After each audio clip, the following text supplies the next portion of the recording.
Rich Sports. So a couple of days ago, I did a couple of videos on the NFL gambling policy. And this is the same policy that several players have been suspended over. Most recently, 5 players. 3 players suspended indefinitely, and 2 players being suspended for 6 games. So I wanted to dig a little deeper on this and figure out why players continue to risk their careers over sports betting. And it took me back to the collective bargaining agreement that was signed off by the owners and players back in 2020. 3 players were opposed to it. Well, more than 3, but the 3 that I know of were J.J. Watt, Russell Wilson, and Torrey Smith. They felt like it wasn't fair because they had to play extra games and the split should be 50-50 for the total revenue. But with that being said, that's for the total revenue. The gambling revenue, it gets a little shaky. And that brought me to TheGuardian.com, where an article was posted on TheGuardian.com about the suspension of Calvin Ridley back in 2022.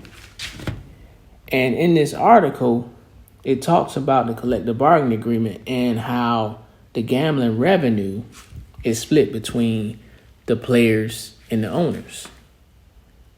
This collective bargaining agreement, keep in mind, is for 10 years. So this is what this article says at TheGuardian.com.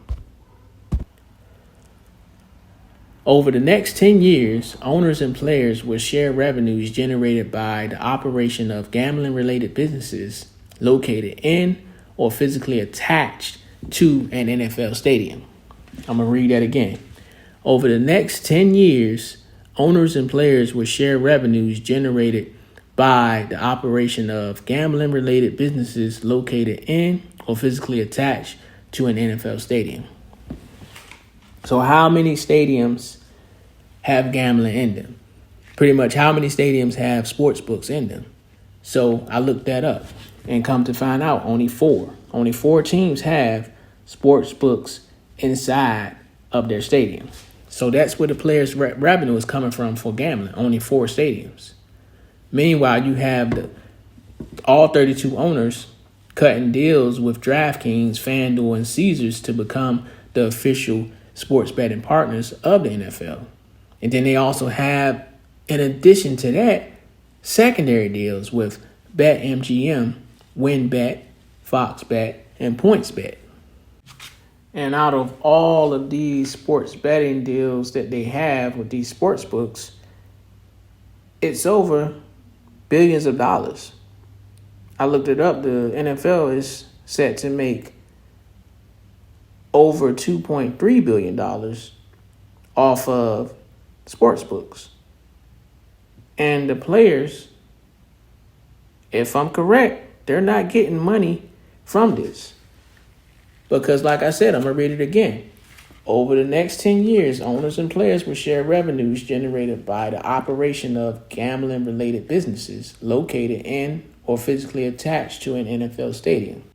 If you want to see this article, just visit TheGuardian.com and you will be able to see it for yourself.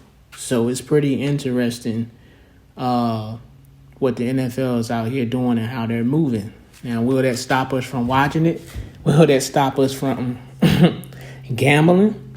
I don't think so.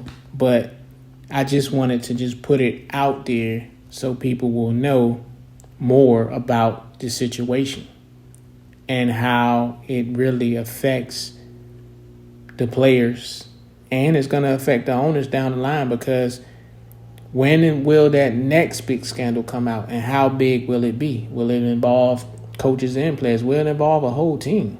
The NFL steered clear of all of this, but it's getting closer to home now, and that's why they call themselves trying to crack down on it.